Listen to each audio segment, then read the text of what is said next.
O doutor Oswaldo acompanha a minha família, né? Toda a área de oncologia aí, é ele que acompanha, a gente se conhece uma vida, né? Fomos nos reencontrar na vida adulta, como profissionais e eu como filha de paciente. Então, doutor Oswaldo Passo, cirurgião oncológico, se apresenta para gente. Meu nome é Oswaldo, como você disse, eu sou cirurgião oncológico. Né? O que é um cirurgião oncológico? O cirurgião oncológico é o médico que cuida das doenças relacionadas ao câncer. O tratamento cirúrgico das doenças oncológicas. Porque, assim, oncologista é um nome bem genérico, né? Existe o oncologista clínico, que é aquele que faz o tratamento clínico. Não é só quimioterapia. Tem os tratamentos clínicos, imunoterapia, terapia-alvo, hormonioterapia, tratamento paliativo. Tem uma série de vertentes, né? Vamos falar assim, várias formas de tratamento clínico. O cirurgião oncológico e existe também o radio-oncologista ou radioterapeuta, que é também uma outra especialidade que forma o tripé, né? Que é a cirurgia, clínica e radioterapia. Basicamente é isso que forma o tripé do tratamento do câncer, né? Eu me formei em Presidente Prudente em 2001. Fiz cirurgia geral, depois eu fiz cirurgia oncológica em Barretos e vim para Rio Preto, onde eu sempre quis compor uma equipe que fizesse um tratamento humanizado, um tratamento voltado para quem realmente precisa. Não é só tratar da doença, nós precisamos tratar do doente, nós precisamos tratar da família, nós precisamos tratar também dos cuidadores dos pacientes. Então, quem não cuida também de si, o cuidador, o familiar que não cuida de si também, muitas vezes acaba adoecendo também, principalmente de uma doença psíquica, uma doença emocional. Porque o estresse, a carga emocional é muito grande. O trabalho, o tratamento, muitas vezes é árduo, é longe, demora. Não é de uma hora para outra, você vai lá, faz uma cirurgia, acabou, vira as costas e vai embora. Então tem sempre alguma coisa a mais para fazer. E nós compomos essa equipe hoje aqui em Rio Preto, a Onco Rio Preto, é uma equipe formada de cirurgiões oncológicos, de oncologista clínico, de fonoterapeuta, psicóloga, nutricionista, o cirurgião dentista, geneticista, uma enfermeira estomaterapeuta, também que dá uma abordagem, dá um suporte muito grande para nós. E tudo voltado para o tratamento oncológico, todo. Basicamente, sim, basicamente. Eu imagino, né, assim, eu atendo pacientes oncológicos, mas não é o foco do meu trabalho. São pacientes que aparecem, ou pacientes que são meus pacientes e adoecem, ou pacientes que vêm depois de um câncer, né? Mas eu imagino que o trabalho junto com o médico deve ser um trabalho mais diretivo, né? Na verdade, assim, o médico está lá para, vamos falar assim, organizar, né, a casinha. Então, ó, nesse momento agora nós precisamos... Eu vou fazer uma contextualização de onde cada um entra. Nós temos, por exemplo, um paciente com um tumor de intestino, né? Um paciente com um tumor, por exemplo, de cabeça e pescoço, de língua, garganta. O paciente, muitas vezes, ele vai ter perda de apetite, ele vai ter dificuldade para deglutir, ele vai ter perda de vontade, vai ter emagrecimento, não vai ter condições de comer, mastigar, né? Muitas vezes é um paciente que vai estar desnutrido. Então, aí entra o papel da nutricionista para saber qual o tipo de alimentação, qual o tipo de dieta. Não é simplesmente ir lá fazer uma sopinha com legumes, bater no liquidificador, peneirar e dar para o paciente beber aquela dieta. Então, tem várias suplementações, tem várias frequências de dieta, quantidade. Então, tudo isso tem que ser abordado. Um paciente, por exemplo, que está com essa doença na boca, por exemplo, na garganta, ele precisa mastigar. Às vezes vai precisar fazer um tratamento, vai precisar fazer uma cirurgia. Pode ser que ele perca uma parte da boca, da língua. Então ele vai ter uma dificuldade de deglutir, de falar, de respirar, até mesmo a deglutir a saliva. Então aí é onde entra o papel da fono, entra o papel do dentista, né? O paciente precisa mastigar, ele precisa comer, ele precisa triturar os seus dentes. Nós precisamos estabelecer a manutenção da dignidade humana desse paciente. Ele precisa comer, ele precisa mastigar, ele precisa ter opinião, ele precisa ter autonomia, né? Então a gente tenta preservar sempre que possível essa sensação, esse desejo do paciente comer. Então é onde entra o papel do dentista. Às vezes o paciente vai fazer radioterapia, às vezes a radioterapia queima, vamos falar assim, as glândulas salivares. O paciente vai ter diminuição de saliva, ele vai ter dificuldade para deglutir os alimentos. Fora a questão emocional, né? Estou aqui emagrecido, trabalhava, eu sustentava a minha família, o homem, uma mulher. Então, de repente, ele se vê vítima de uma situação que ele vai ter que mudar totalmente a sua vida, sua família, sua profissão. Por tempo indeterminado? Por tempo, às vezes, é um tempo determinado. Só que esse tempo determinado vai depender muito dessa condição que está sendo dada para o paciente. Então, por exemplo, ele pode comer, ele pode beber. Só que se ele não tiver uma orientação, ele pode comer mal, de forma inadequada, insuficiente, e o tratamento dele pode sofrer risco de não ser adequado, né? E aí o que acontece? Ele deixa de fazer, por exemplo, uma cirurgia de maior porte, ele deixa de fazer uma quimioterapia, ele deixa de fazer uma radioterapia.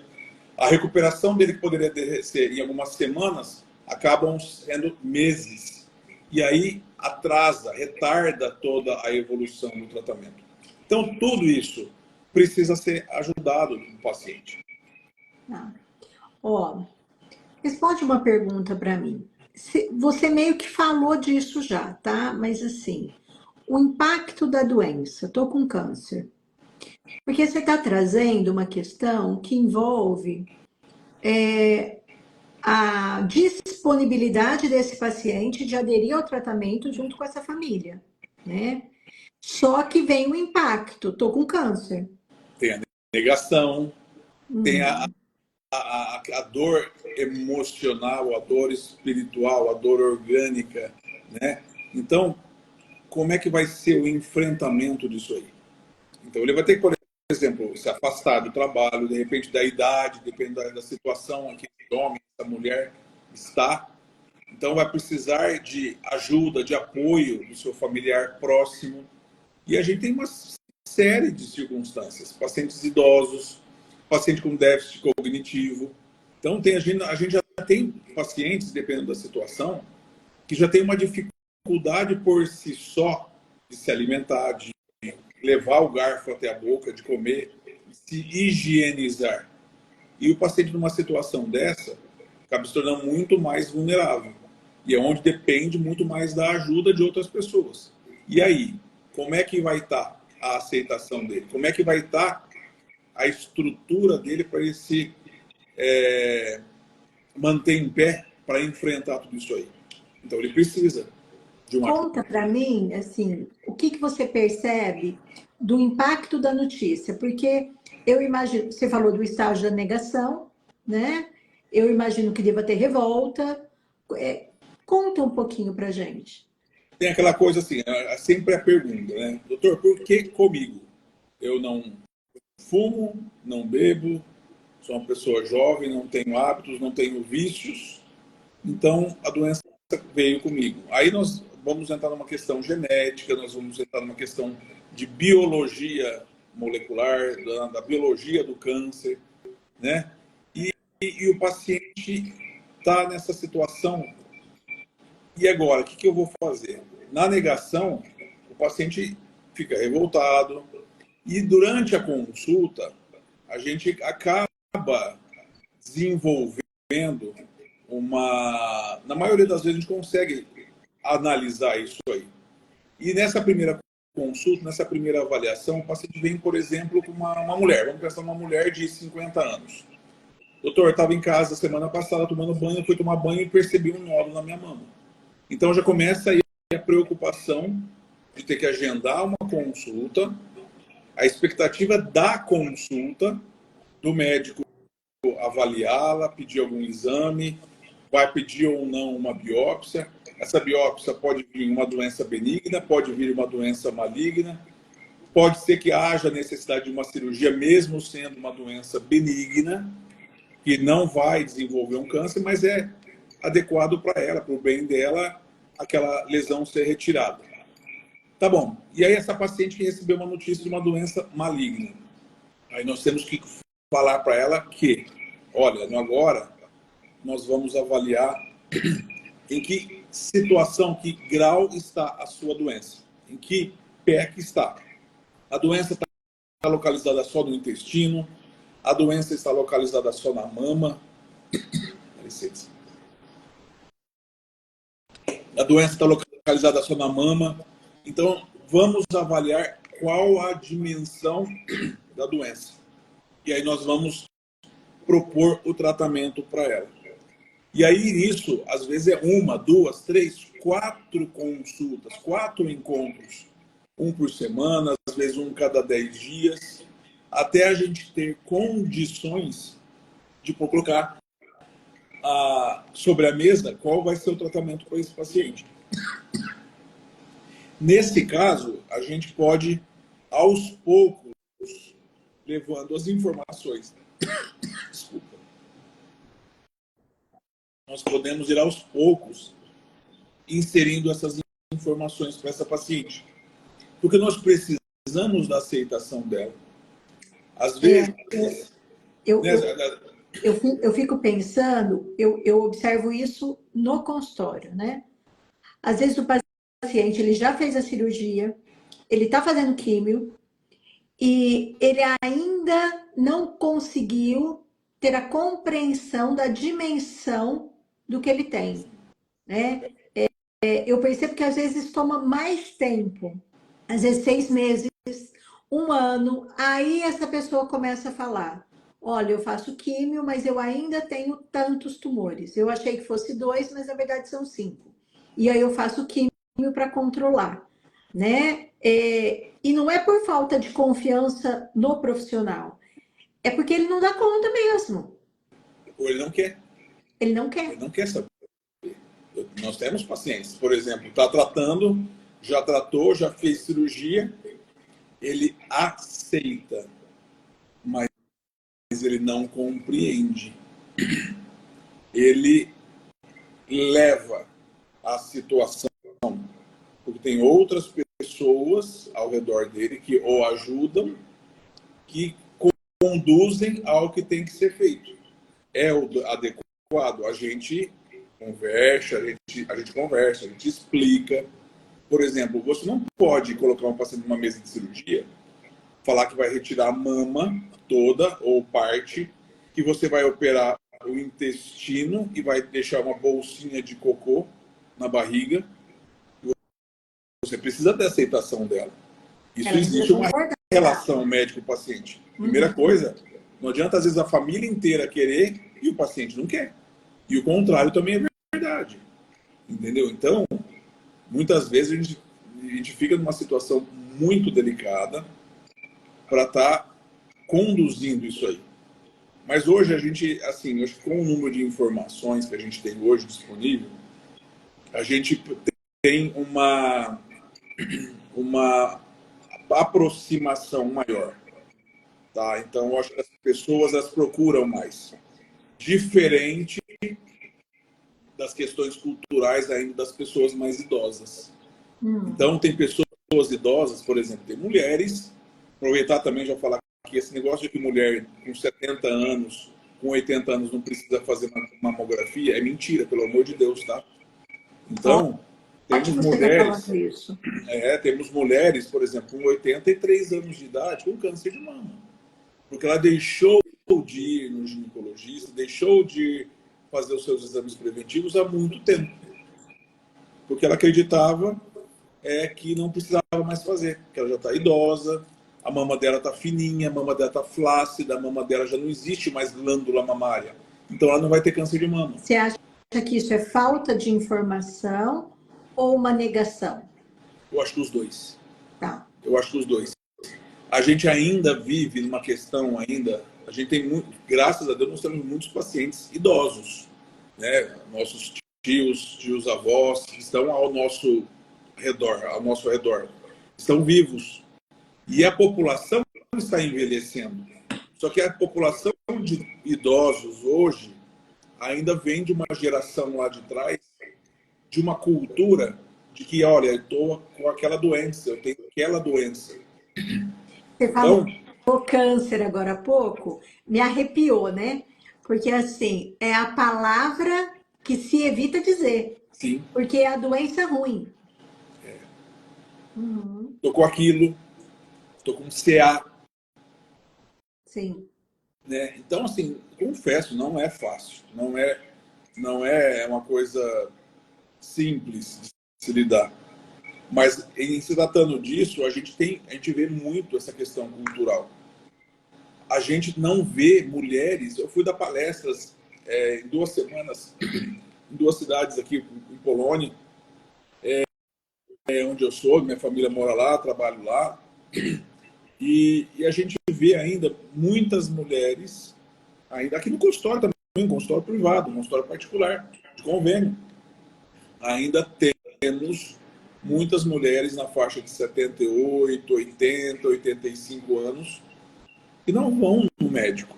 Felizmente, elas têm uma saúde de ferro. Não tomam, tem muitos pacientes, homens e mulheres que não tomam absolutamente nada. Tá? E aparece um câncer.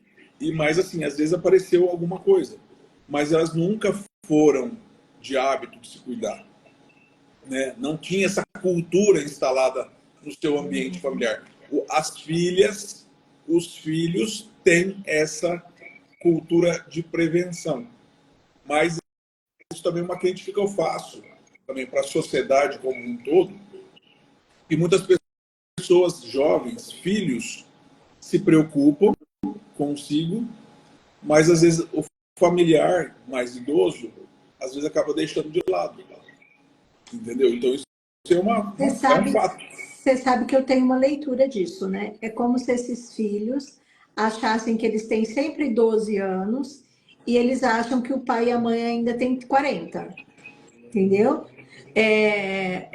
Espera que a mãe cuida da casa, espera que a mãe cuida do filho. Eu tenho um pouco desse olhar, sabe? Dos filhos que não suportam ver que esses pais estão adoecendo e que eles precisam cuidar desses pais. Né? Esses pais, eu tenho pacientes também, assim, é uma coisa que eu gosto, trago muito isso das minhas origens também. Família, talvez da minha formação, da minha criação. Sim. A gente vê muito essa questão de família. Eu cresci na rua, cresci nos meus vizinhos, nos meus parentes, amigos próximos da família. Então eu tenho uma história assim muito bonita, muito rica, de falar nesse sentido. E eu vejo também que assim, há muitas mulheres que hoje são diferentes. Por exemplo, tem muitas mulheres que dão o sangue, muitos maridos dão o sangue para cuidar do seu cônjuge. E as pessoas mais novas nem sempre têm essa mesma garra. Então é aquela coisa, assim, aquelas pessoas de antigamente nasceram para ser donas de casa, mãe, esposa, né? Muitas trabalham, muitas foram professoras, muitas trabalharam fora de casa, também para ajudar no sustento, né? Mas tinha a raiz da criação da mãe. Mas eu acho, Oswaldo, que tem uma coisa de aguentar aquilo que é difícil. Aguentar o tempo, aguentar que vai ser longo, né? Essa geração mais jovem, eles não têm tido tolerância. Não. Eles não têm tido tolerância, então eles não conseguem ver o outro doente, eles não conseguem acompanhar, eles não conseguem ter a disponibilidade interna de estar pelo outro. Tanto que os relacionamentos acabam mais rápido, né? Agora, não dá para você devolver uma mãe, um pai e um filho, né? Teoricamente, não dá para devolver, não dá para terminar. Diferente de um relacionamento amoroso, de uma amizade. Mas eu percebo que as pessoas, elas têm tido menos... É como se tivesse uma fragilidade para enfrentar o que é difícil e doído. Conta para mim uma coisa. A importância da saúde mental durante todo o processo da doença. A saúde mental, eu acho que é fundamental, tá? Quando a gente nota que precisa de uma estrutura, não só para o paciente. Às vezes eu tenho um paciente que ele aceita, ele está a fim de se cuidar, ele está a fim de se tratar, ele quer viver, ele tem ânsia de passar isso, enfrentar tudo isso, logo mais voltar. Ele faz planos e a gente encoraja isso. E é bonito isso. Uhum. E a gente tem que falar, olha, você vai precisar parar para, de repente, ele fazer uma cirurgia, mas logo depois você vai se recuperar e você vai voltar a fazer tudo aquilo que você fazia. É um tempo que você vai se desligar temporariamente, depois você vai voltar. E hoje, por exemplo, essa semana, eu tive pacientes que começaram há 1 ano tratar, e eu falei, agora vai embora, daqui uns 3 meses você volta. Né? A gente brinca, eu só não aguento mais te ver. Né? Mas vai para casa, vai voltar, vai passear, vai no shopping, vai no cinema, vai fazer alguma coisa, vai viajar, vai fazer visita, receba visita. Quer dizer, acabou. Né? Pacientes que começaram a fazer uma biópsia em dezembro de 2023, descobriram a doença, fizeram cirurgia, depois fizeram radioterapia, quimioterapia, depois fizeram radioterapia e agora vão começar a entrar em remissão. Quer dizer, aqueles 9 meses, aqueles 10 meses, passou. O que você está chamando de remissão? Remissão é quando a doença acabou o tratamento, ele está sem doença agora, fez, por exemplo, a mama, fez a cirurgia da mama, fez a quimioterapia, fez a radioterapia, e agora ele vai voltar aqui 4 meses para fazer alguns exames, uma consulta clínica, uma avaliação clínica. Ir acompanhando. É o que a gente chama de remissão. A doença está ausente, está sem doença, sem evidência de doença. Uhum. Isso pode durar assim, a vida toda, ele pode entrar em cura, né? Ou, às vezes, dependendo da situação, a doença pode ser detectada no futuro, né? Com os exames periódicos. Então, a doença... Osvaldo, na proporção, quando volta o mesmo tipo de câncer ou às vezes volta outro câncer? Geralmente, Ou não tem como numerar isso? muitas vezes a doença ela pode voltar no lugar onde ela estava. Por exemplo, um tumor de mama, a doença pode voltar na mama que foi tratada? Pode. Eu tenho pacientes que trataram há 10 anos, 15 anos, 20 anos em uma mama e a doença voltou agora em outra mama.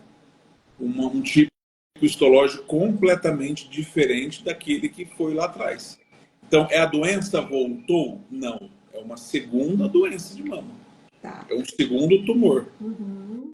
Tá? Agora, às vezes, essa paciente, ela tratou da mama e durante os exames, depois de, sei lá, 1 ano, 2 anos, 3 anos, durante alguns exames, por exemplo, uma tomografia do tórax detectou um nódulo no pulmão.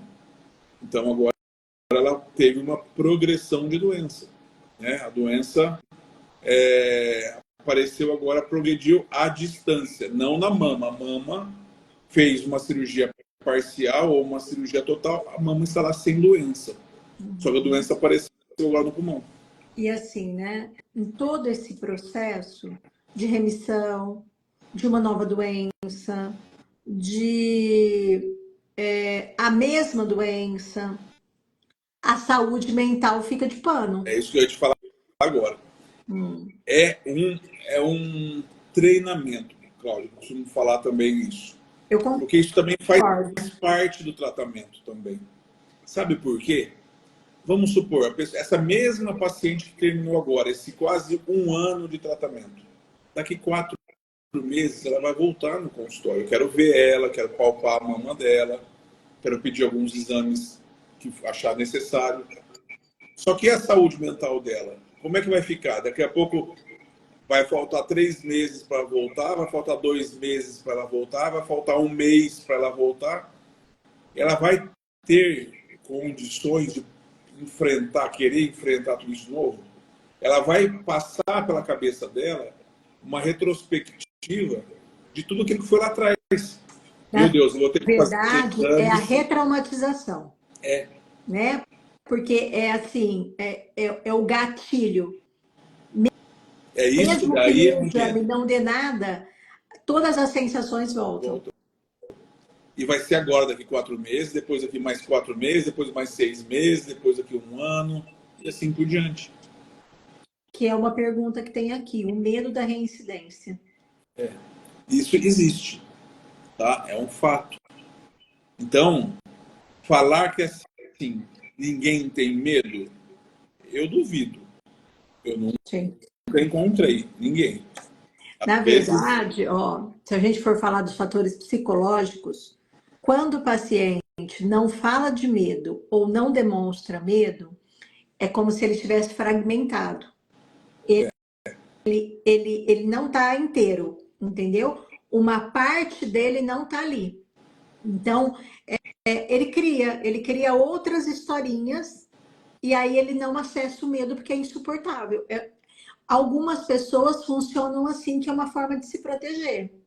é o caso que eu falei lá no comecinho, que o Sim. paciente vai levando, ele aceita tudo que lhe é oferecido e tudo que lhe é imposto.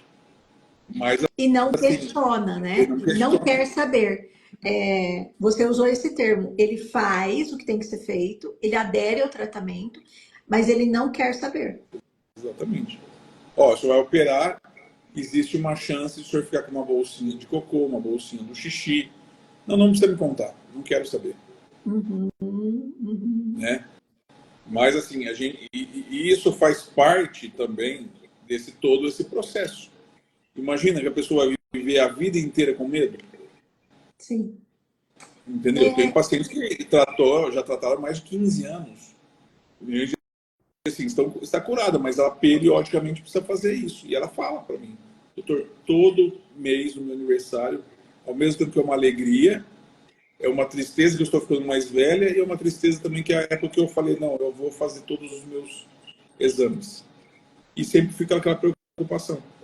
sim. O medo de ter voltado, o medo de um novo câncer. Uhum. Exatamente. E aí fica assim, toda vez ela vai ter esse medo? Não pode. Então é onde a gente precisa de vocês para nos auxiliar, nos ajudar e ajudar principalmente o paciente. Às É, vezes, tem pacientes que cuidam da família, tá? como assim? Por exemplo, o paciente é tão forte consigo, ele é tão Que, que corajoso ele com banca, aquele que ele assunto, banca a fragilidade da família. sim. Ele está lá, firme, forte. Ele e ela, eles estão lá cuidando, dando todo o arrimo emocional para E toda a ele é o família. doente. E ele é o doente. Uhum, uhum. Vários casos. Sim. Você sabe que a leitura que eu faço dessa pessoa é que isso é o que sustenta ela na vida, entendeu?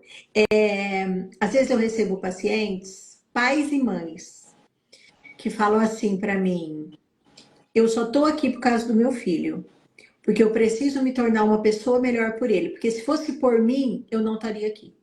E ficam anos em terapia, né? Então, quando você dá esse exemplo, me passa pela cabeça que a vida dessa pessoa é pelo outro. Aí você vai falar assim: ah, mas isso é saudável?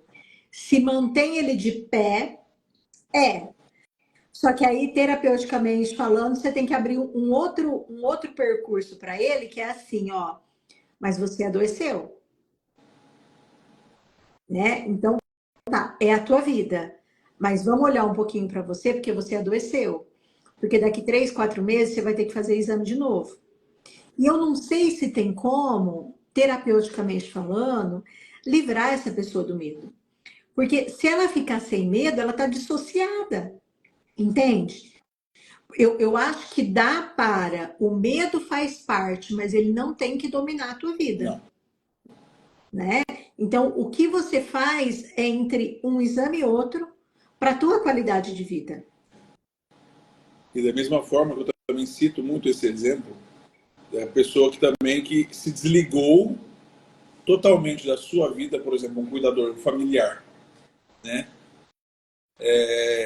Para cuidar do seu ente querido. Uhum. Eu falei, e a senhora? E o senhor? Como é que tá? Como é que tá a sua vida, seu lazer? Como é que tá a sua relação com a família, com os amigos? O seu lazer, sua vida profissional, sua vida pessoal? Como é que tá? Tá indo na igreja, tá indo sei lá, qualquer religião que a pessoa pratica ou não pratica nenhuma? Tem convívio social? Ah, eu gostava de jogar, sei lá, no sábado à tarde, lá na praça, jogar dominó, sei lá. Continuei, não, não fui mais. E por que não?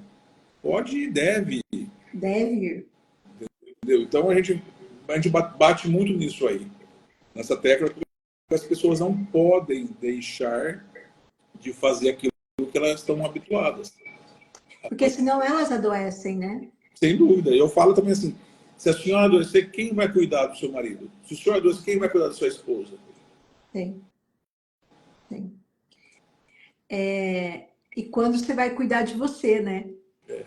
Quando você vai Exatamente. cuidar de você. Eu sei que, assim, quando o paciente é mais idoso, o cuidar de si parece até estranho, né? Mas o câncer, ele tem aparecido em pessoas muito jovens. Sim, a gente tem notado isso sim. Isso é um fato, é uma constatação de que assim que a câncer de mama, câncer de tireoide, câncer de intestino, né? Lógico assim que números Sim, de rim, sim. 2 amigos meus, mais jovens que eu, tiveram câncer de rim. exatamente. Então assim, e a cada dia, o que é isso? Novos riscos estão aparecendo por aí. Na verdade, eles sempre existiram. Só que assim, nós estávamos mais ou menos vulneráveis a esses fatores de risco. Né? O que seriam os fatores de risco? As doenças ocupacionais, né? Por exemplo, as pessoas que bebem muito, as pessoas que fumam muito, as pessoas que ficam muito expostas ao sol, né? Alimentação, entendeu? Hoje eu vejo, às vezes, no supermercado, carrinhos, o pai, a mãe, com carrinho assim, cheio de besteira no carrinho. Sim. Cheio de latinha, cheio de caixinha, cheio de embalagem. E a gente não vê mais aquele carrinho colorido. A comida de verdade. A comida de verdade. Eu costumo falar que comida boa não é comida cara. Oswaldo, as pesquisas apontam isso, assim, a incidência de câncer nas pessoas mais novas tem a ver com hábitos alimentares, estresse. O que as pesquisas têm apontado? É um conjunto de tudo. É um pouquinho de tudo. Tá? Existe, por exemplo, existem assim, as questões genéticas. Então, hoje, por exemplo, as pessoas que têm essas doenças mais cedo, mais precocemente, muitas delas têm mutações genéticas, tá? Que poderiam estar se desenvolvendo mais tardiamente. Só que elas estão sendo expostas a esses fatores de risco, como alimentação, e está sendo o gatilho, o puxar o gatilho do revólver para a doença aparecer, para a doença começar. Entendeu? Uhum. Todos os dias, a todos os minutos, a todos os instantes, nosso organismo está sofrendo divisões celulares. Em todo momento, uma célula divide em duas, essas duas se dividem em quatro, essas quatro em oito e assim por diante. Uma delas vai nascer, se dividir errada. E aí, o organismo ele pode detectar essa divisão celular, essa mutação, e ele vai lá e fala assim, ó, célula, morra para que outras não nasçam. Ela vai lá e morre. Ou as células, o DNA, pode ir lá formar uma nova correção, corrigir esse defeito, e nova célula vai se dividir de forma correta. Só que quando... Vocês consideram a epigenética no câncer? Sim, tudo isso tem a ver. Que são essas mudanças, né? São essas Assim, mudanças de tanto hábito. para mudar para o favorável, quanto para mudar para a doença. Exatamente. Igual, por exemplo, assim, as pessoas mais introvertidas, as pessoas mais tristes, as pessoas elas têm esse potencial, a gente percebe que elas raiva, que acumulam sentimentos, sensações ruins, adoecem também, não só de câncer, de inúmeras outras doenças também. Aí vem a outra pergunta.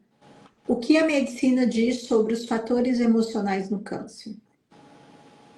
A medicina, a gente E não... o que você percebe no consultório?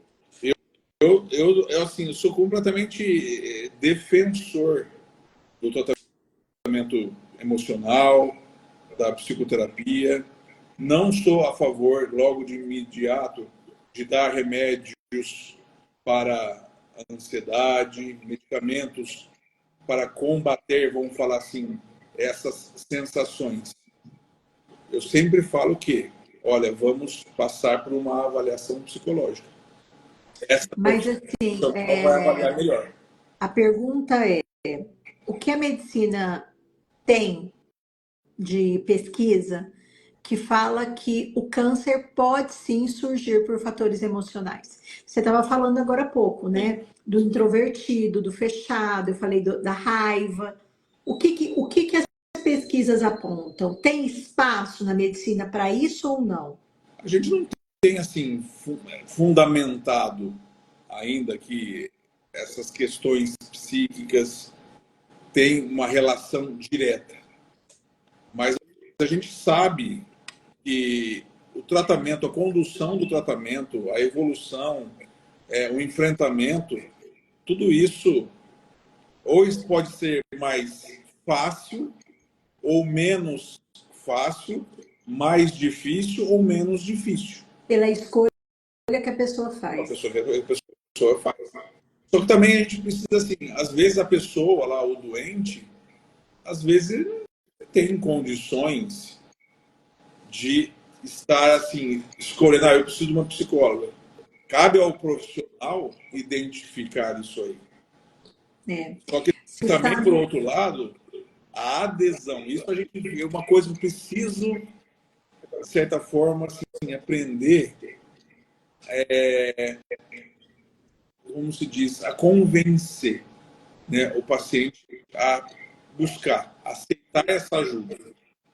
Entendeu? Às vezes ele aceita mais um trauma, às vezes ele aceita mais uma mutilação do que simplesmente falar assim, vamos passar por uma avaliação psicoterápica. Sim, sim. Entendeu? Você sabe que eu atendo bastante homem, né? E de diversas idades, então eu já atendi idosos, né? E alguns anos atrás eu recebi um paciente e ele estava muito bravo, muito bravo. E a filha dele, psicóloga, que levou ele no consultório. E eu percebi que ele estava bravo, né? E aí eu coloquei assim para ele: você deve estar pensando assim, né? O que essa garota, porque eu era bem mais jovem, né? Tem para me ensinar? Ele falou: exatamente, exatamente. O que você tem para me ensinar? E ele ficou comigo anos, né? Então é poder validar o sentimento, né, desses pacientes, porque ele ir para terapia significa que ele está entendendo que o jeito que ele viveu do jeito que ele conduziu, algumas coisas saíram fora do trilho, né? Imagina, alguém vai querer ensinar ele. Olha o ano, o tempo de vida que ele tem, os anos de experiência de vida, de estrada que ele tem, e uma pessoa vai vir aqui com teorias, com palavras, que vai querer mudar isso para mim. Eu quero te fazer uma pergunta e compartilhar uma coisa. A partir do meu compartilhamento vem a pergunta. Se isso aconteceu com você também, né? Quando nós somos mais jovens, a gente acha que a gente tem as respostas, né? Então, assim, para mim era muito simples quando eu comecei a atender, até 10 anos de formada, 12 anos de formada, hoje eu estou com 25, quase 30. Eu dizia assim, não, o câncer ele é emocional. O câncer é emocional. Né? E aí, algumas pessoas que eu amava tiveram câncer, né? E aí, na verdade, assim, a pessoa que adoeceu, que era da minha área, dizia, o câncer é psicológico, câncer é psicológico. E aí, essa pessoa teve câncer. E aí, fica muito complicado, e a partir daquele momento, eu comecei a olhar por outro ângulo. Porque, assim, dizer que você criou a doença, quando a doença não está, é uma coisa. Agora, quando você recebe o paciente que a doença já está, ou ele está em tratamento, ou está em remissão, é muito pesado para esse paciente pensar na possibilidade, pensar alto, porque pensar internamente ele pensa que ele pode ter criado aquilo, né? Então, assim, é muito sofrido e a gente tem que ser muito cuidadoso, porque não dá para ter uma razão direta de que é responsável, mas nós sabemos que os fatores emocionais colaboram tanto para a melhora quanto para a piora de tudo, né? Mas assim, o quanto a gente tem que ser amoroso nesse sentido, né? Eu acho que é perigoso falar uma coisa dessa. Muito perigoso. Como é que se faz isso, a gente precisa tirar isso, né? Porque imagina assim, se a pessoa Eu precisa de uma concordo. adesão ao tratamento, Eu concordo com você. se a gente está buscando uma adesão ao tratamento, e eu costumo falar assim também que, que o paciente ele precisa estar participando das decisões. Ele precisa aceitar, porque antigamente as coisas eram muito impostas. Olha, você vai ter que fazer essa cirurgia, vai fazer assim, vai acontecer assado, vai precisar perder toda a mama e acabou, vira as costas, vai lá e vamos fazer a cirurgia. Hoje não. Precisamos da aceitação, precisamos da participação. Lógico, assim, em menos ou em maior grau. E como é que eu vou falar para o paciente assim, que ele está estigmatizado, que ele é culpado pela doença dele? Sim. Pode ser, assim, responsável. A partir do momento que ele sabe das informações, dos fatores de risco, que ele precisa se alimentar adequadamente, ele precisa fazer uma atividade física, combater a obesidade, o tabagismo, o etilismo, enfim, aquele monte de coisa que a gente já sabe, ele precisa desse apoio, ele precisa ser tirado disso aí. Senão, como é que eu vou aderir ao tratamento? Como é que eu vou fazer essa adesão com esse paciente? Sim. Ele vai estar com mais uma responsabilidade ainda, ele vai querer correr de mim. É. Mas eu percebo que fica esse fantasma, né? E ter uma possibilidade, que seja com você, oncologista, comigo, psicólogo, com o personal trainer, com o geriatra, de poder falar disso, né? E às vezes fala muito solto, né? E não acho que a gente também tem que pegar a fala, sabe? Mas só observar que falou, que saiu, né? O veneno daqui de dentro saiu, né? Então, só tirando o veneninho de dentro, ele já vai ter uma melhor qualidade de vida para um tratamento. É o que eu acredito. Eu também acredito. E mesmo porque, por exemplo, assim, às vezes tem pacientes que, depois de um certo período do tratamento, ele adere, aí aceita, né, passar pela psicóloga começar a fazer uma psicoterapia. E ele falou, olha, por que eu não fiz isso antes? Sim, sim. Até porque, né, Oswaldo, eu, enquanto psicóloga, psicólogo da tua equipe, a gente não vai ensinar nada, né? Nós vamos estar com uma escuta amorosa para a história dessa pessoa, né? Que está sofrendo, que tem medo, que vai sofrer um monte de mudança, que o tempo é longo. Eu tenho pacientes, assim, por exemplo, assim, que querem fazer cirurgia, querem tratar, falam assim, olha, mas eu não quero acordar e pôr a mão no meu peito e não sentir nada. Ao mesmo tempo que eu já tive paciente, pessoa, eu quero arrancar tudo. Ah, mas assim, nós vamos fazer a reconstrução. Não, você não entendeu. Eu quero tirar tudo. Então, mas mesmo assim, a gente precisa conversar sobre isso. E uma coisa que eu faço questão de conversar é, mas quer tirar tudo por quê? O que você sabe? Então, eu preciso fazer isso. Eu acho que Sim, eu tenho essa obrigação. Mesmo tirando tudo ou não tirando tudo, tirando parcialmente, eu acho que a gente precisa saber. A gente precisa entender o que a pessoa está entendendo. sim. Os benefícios da estética oncológica para a saúde mental dos pacientes.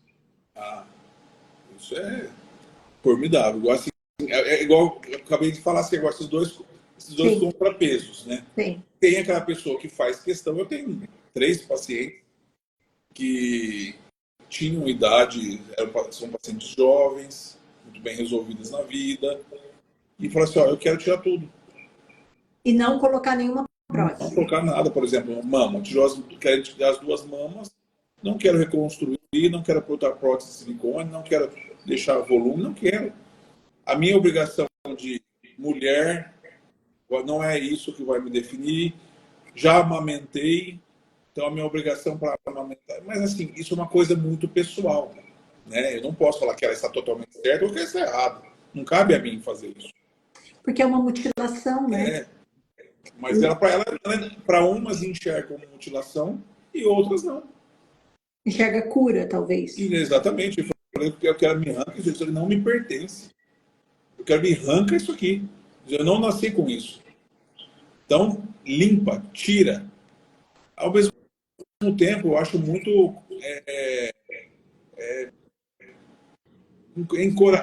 corajoso esse tipo de coisa. Eu penso que também, ao mesmo tempo, o quanto essa pessoa está evoluída. Mas, ao mesmo tempo, a outra pessoa que quer a reconstrução, ela vai ser menos evoluída? Não. É uma questão, assim, de desejo, que os 2 desejos devem ser respeitados. Os 2 desejos precisam ser avaliados, merecem uma atenção. Né? Então, eu tenho pacientes assim que estão muito preocupadas com a questão do que as outras pessoas vão falar. Tem isso, Sim. entendeu? Ah, vou ficar careca, entendeu? Então, tem pessoas que perderam o cabelo e hoje estão super felizes com o tipo, com a forma do cabelo que nasceu. Umas que eram muito lisos hoje estão mais cacheados e o contrário também. Uhum. Então, quer dizer, eles estão satisfeitos. Eu acredito que isso tem a ver com a perspectiva do olhar, né? Assim, o olhar positivo para ou o olhar negativo para aquilo que eu perdi, que tem a ver com a saúde mental. E às vezes a gente conversa também com outras pessoas. E fala, tudo bem, só está doente agora. Nós vamos tratar, nós vamos curar, né? Só que assim, e lá atrás, antes disso aparecer, como que era a sua perspectiva? Como que era a sua percepção? Eu acho Uhum. que é interessante a gente começar a falar isso. Eu gosto de conversar isso com os pacientes para a gente entender até onde a gente vai chegar, vai conversar, vai conduzir. E assim, até onde que o olhar deprimido para a vida veio com a notícia do câncer ou ele já existia?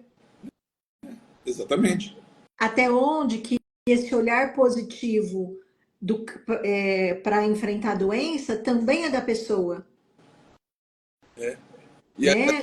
vezes ela precisava de alguma coisa para buscar ajuda, ela precisava de ajuda, ela não estava se encontrando. Então, assim, por isso que eu falo assim, que às vezes, não estou falando só das doenças oncológicas, isso, mas tem muitas doenças que também, às vezes, quando elas aparecem, quando são detectadas, diagnosticadas, muitas vezes elas acabam revelando outras condições também das pessoas. Uhum. Estavam lá, sentiam alguma coisa, estava lá quietinha, tinha uma coisa, estava dormindo, e que de repente apareceu e outras coisas começaram a aparecer. E a Sim. pessoa começou a ter mais sentido na vida, buscar outras formas de tratamento, enxergar a vida de forma diferente, pessoal, profissional, né?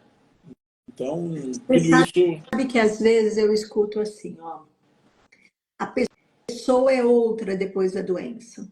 E às tem. vezes eu escuto assim, a pessoa não mudou nada depois de tudo que aconteceu com ela. Sim. A gente ouve Como, tudo. como se ela não tivesse aprendido com aquilo, entendeu? E a gente aprende, nós do lado de cá, a gente aprende todos os dias, É, verdade. com várias situações, vários exemplos, né? Então, tem pessoas que falam bem, tem pessoas que falam mal. Enfim, nós não estamos aqui para saber o que é certo, o que é errado, o que é bom, o que é ruim. Você sabe que teve uma outra coisa que eu aprendi no decorrer da minha profissão, né? Com a É, maturidade. Nós nunca sabemos de nada. E às vezes a gente acha que uma pessoa que é teu paciente, que tá fazendo o tratamento, que seja na terapia ou que seja na oncologia, você acha, quando eu achava, né, que puta, essa pessoa não vai aguentar, nossa, essa pessoa é difícil, assim, a pessoa ela nos surpreende. sem dúvida. E eu acho que isso é, assim, me nutre, sabe? Me nutre ver a capacidade que a pessoa tem de subir. E, sabe, a gente tem. São sensações, são sentimentos, são percepções bem diferentes de pessoas idosas e de pessoas mais jovens. Hum. Então, eu tenho muitas pacientes mulheres, mais de meia idade da segunda para a terceira idade, que assim, gente, é formidável assim a forma de quando elas abrem a boca, é um tapa na cara da gente, assim, sabe? Não sobre a doença em si, sobre a vida, sobre a Uhum. percepção da vida, sobre a maturidade, sobre o É. enfrentamento de tudo isso aí, sabe? É lindo, assim, essa relação. O que muda após o tratamento, Oswaldo? Imunidade, metabolismo, disposição. Tudo depende muito da idade do paciente, depende da que órgão foi acometido, qual tratamento foi realizado. Eu digo assim que é igual, por exemplo, uma pessoa que vai fazer uma cirurgia estética, ela pode se achar que os problemas da vida dela é por causa da questão estética, ela faz a cirurgia estética e depois ela vê que tipo assim a vida dela pode ter mudado para bem, pode ter mudado para mal, ou simplesmente não fez nenhuma mudança. Para depois do tratamento do câncer é a mesma coisa. Então, muitas pessoas têm uma vida absolutamente normal, outras mudam, porque às vezes você precisa operar do intestino, você precisa operar do estômago, você precisa operar da mama, você precisa operar da boca, né? Então, são situações, são órgãos completamente diferentes. Mas Então, assim, alguns pacientes falam que tem uma mudança na sensação corporal, como quando pega dengue, sabe? Que parece que nunca volta. Alguns pacientes tem, relatam isso. tem.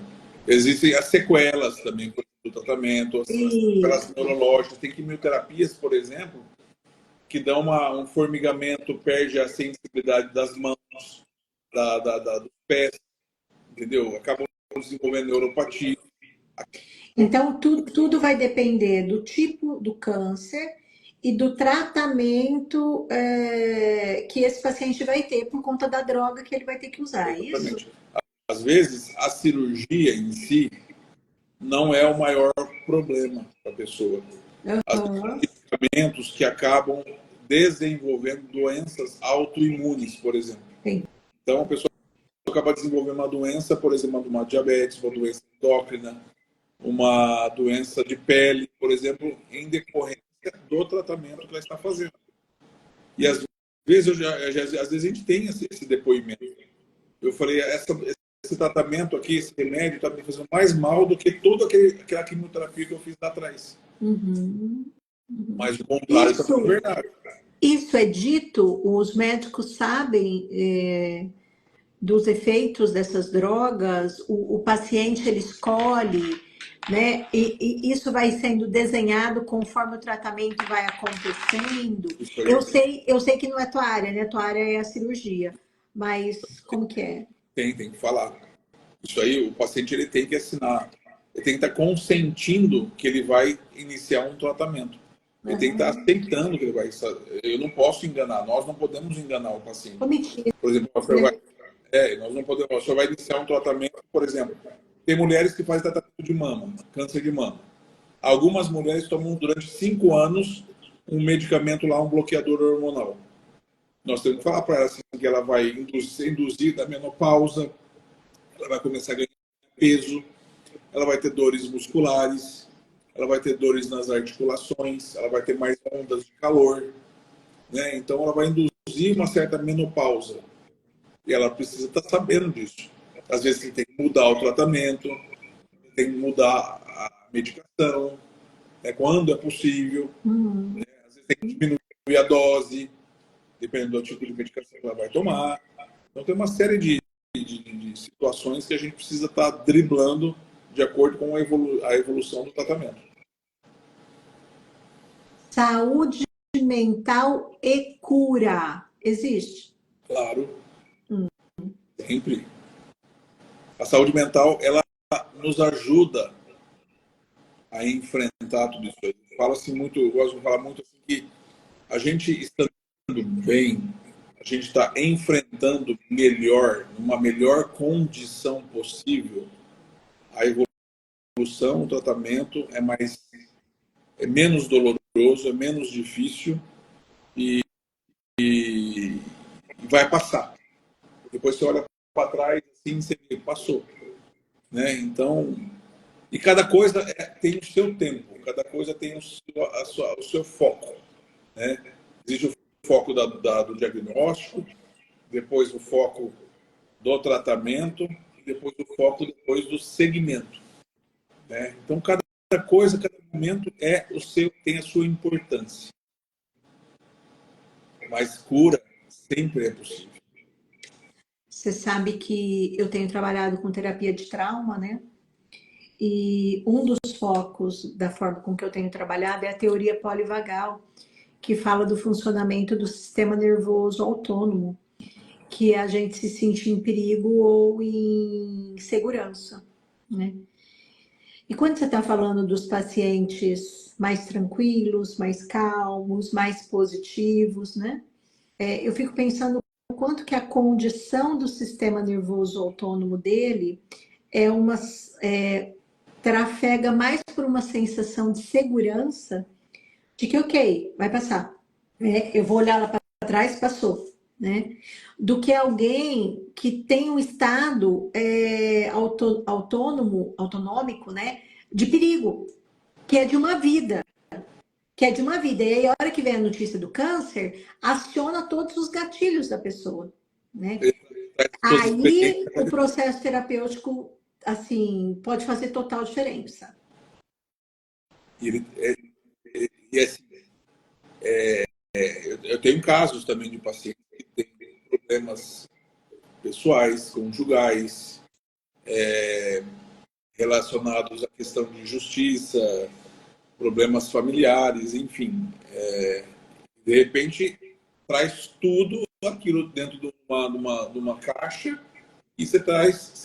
Aí eu falei, olha, vamos começar por etapas. Vamos cuidar de cada coisa no seu momento, no seu. Nós não podemos resolver tudo isso agora.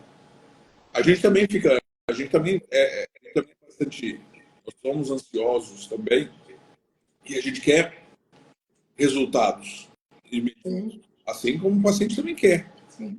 né? Ele não quer. Como é que eu vou falar para ele? Ó, você vai fazer uma tomografia daqui uma semana, ultrassom daqui 10 dias, daqui um mês o senhor volta para a gente pegar tudo isso aqui para a gente definir o que vai fazer. Imagina que ele quer para ontem.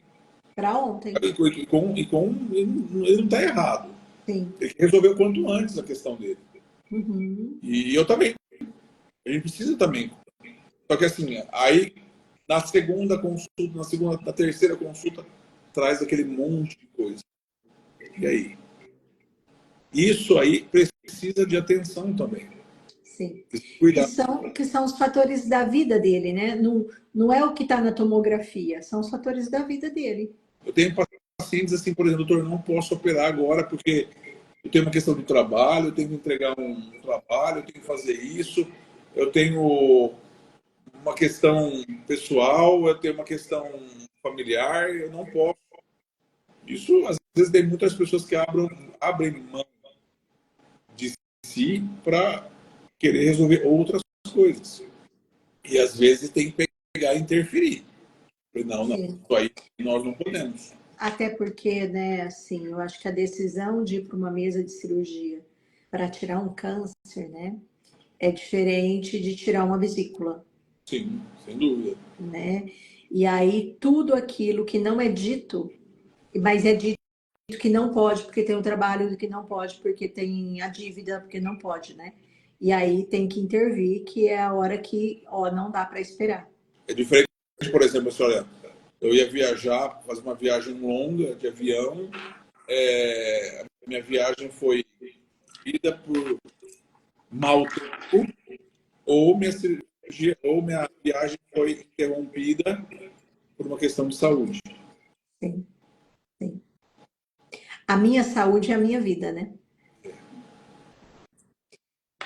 É isso, meu amigo, meu querido Dr. Oswaldo Passos. Tem alguma coisa que você acha que é importante dizer aqui?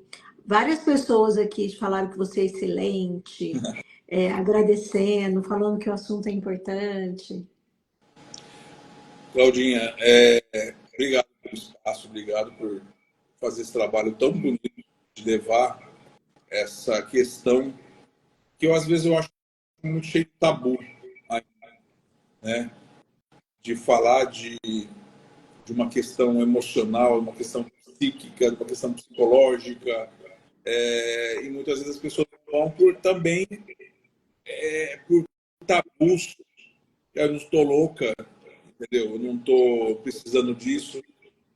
Então, assim, a gente vai mostrando que as pessoas vão precisar, né? Então, e não tem nenhum problema com isso. Não existe nenhum preconceito, entendeu? É um trabalho lindo, gratificante, importantíssimo, pelo menos na minha área, para ajudar tantas pessoas a enfrentar tudo isso aí. Você sabe que que seja atendendo pacientes que têm maridos, esposas, filhos, que não vêm para terapia, né? Eu tenho, eu não tenho mais batido na tecla de que tem que vir para terapia, né? Eu tenho batido na tecla assim, o que vai fazer você sorrir, o que vai fazer você ficar calmo, né? Porque em algum momento vai vir para terapia, né? Hoje eu comecei a atender uma paciente nova, que ela agendou semana passada, e ela disse assim para mim: eu estou com o seu contato há 2 anos. Entende? Então, assim, há 2 anos ela precisava, ela postergou, né? Quando você está com câncer e precisa fazer uma cirurgia, você não pode postergar 2 anos, né? Mas pode acontecer de você postergar a terapia por 2 anos e vir com uma doença autoimune, ou vir com uma doença, porque você postergou. Então, são coisas que precisam ser ditas para sensibilizar os pacientes, para eles poderem decidir, né? Eu não gosto muito daquela palavra, se você vai no amor ou na dor. É, Eu acho forte isso, mas também não deixa de ser verdade. sim. Então, mas assim, eu, graças a Deus, assim, eu tenho essa, esse, esse, essa, esse contato bacana com as pacientes, assim, e algumas aceitam bem. Cada um no seu tempo, no seu momento, sabe? Muitas conhecem alguém, muitas conhecem algum profissional, ou já passaram, ou tiveram uma vivência. Nem sempre a gente consegue da forma como que a gente gostaria, mas sem dúvida nenhuma, aquelas pessoas que aderem à psicoterapia, sem dúvida nenhuma, conseguem assim ter uma evolução, uma condução bem mais, bem menos difícil, vamos falar assim. Eu acho que com menos briga interna. Também, exatamente. Com menos briga interna, né? E se eu não tenho a briga interna, a coisa flui. Porque quando eu tenho a briga interna, eu não consigo ouvir o que o médico fala, eu não consigo aderir às propostas, eu não consigo ter uma tolerância para como fala? Para aquilo que eu vou sentir da medicação. Então, são as brigas internas. E a gente tem que passar muito para o paciente assim, olha, ter essa relação, ter esse contato, tipo assim, a cada momento ela vai ter uma sensação pela cirurgia, pela, pela sequela da cirurgia, pelo tratamento clínico, pela radioterapia. Então, ela vai ter inúmeras vivências, inúmeras novas experiências. Como você falou aquela hora, como vai ser depois do tratamento. Cada dia Sim, vai ser uma nova experiência para ela, entendeu? Não é porque só por ela ter uma doença oncológica que ela vai deixar de ter suas novas experiências na vida. A vida é cheia de experiências, novas experiências a cada dia. talvez pensar assim, né? O câncer é uma das coisas da vida dela, não é ela inteira, Exatamente. né? Exatamente. Me fez pensar isso agora. E nós vamos cuidar. Da mesma forma que tem um probleminha lá, eu tenho um problema, eu tenho um filho em casa, pequeno em casa, eu tenho que trabalhar, eu tenho um emprego, eu tenho uma empresa, eu sou funcionário público, eu sou funcionário. Então, cada coisa no seu tempo, cada coisa no seu espaço. Não podemos atropelar. Vamos cuidar dessas ânsias, vamos cuidar a cada momento do seu espaço. Eu ouço muito também aquela coisa, nada é para sempre. O que é Nada é para bom sempre. não é para sempre, o que é ruim não é para sempre, entendeu? Então, e daí vamos cuidando.